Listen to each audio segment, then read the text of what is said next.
I never imagined my life would change in a room where my opinion didn't matter. The decision was already made before I even spoke. My parents said it was for my future, for security, for respect. I was told to trust them. I was told I would understand later. I didn't cry. I didn't argue. I just felt numb, like my life was being handed over to a stranger. On the wedding day, everything felt unreal. The lights were bright, the smiles felt forced, and my heart was heavy.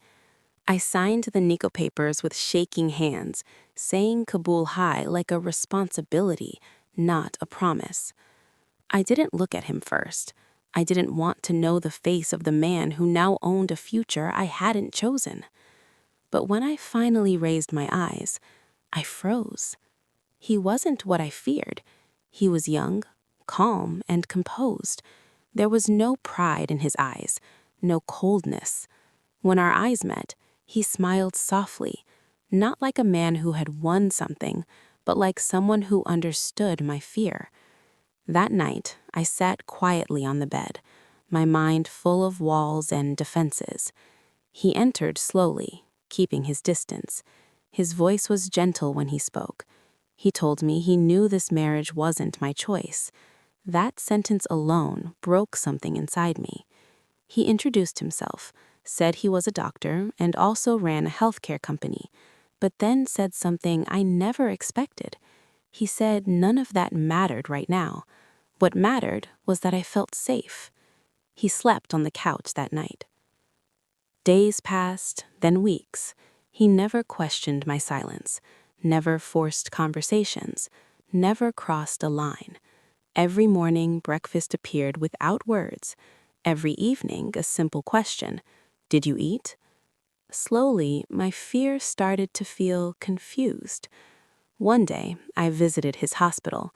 I saw how people respected him, how patients trusted him, how staff looked at him with admiration, not fear.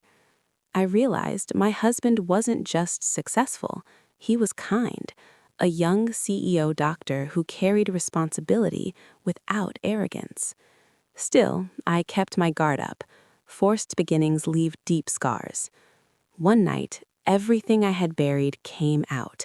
I told him I never wanted this marriage, that I felt trapped, that I lost my dreams. My voice shook, tears fell, and I waited for anger or disappointment. Instead, he listened. When I finished, he said something that changed everything. He said he would never be another thing taken from me. He said he didn't want obedience. He wanted trust. And if that took time, he would wait.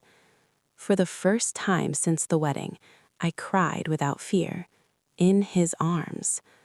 Months passed, and something quietly shifted. He encouraged me to study again, supported my goals, celebrated my smallest achievements like they mattered. I wasn't shrinking anymore. I was becoming myself again. One evening, standing beside him, I realized I was smiling naturally. I felt calm. I felt seen. I had fallen in love, not because I was forced to stay, but because I was free to choose. I told him I didn't hate this marriage anymore. He smiled and said he knew, because now I stayed by choice. I was forced into an arranged marriage, but I was never forced to be loved, respected, or adored. Sometimes love doesn't begin with choice. Sometimes it begins with patience and becomes everything you never expected.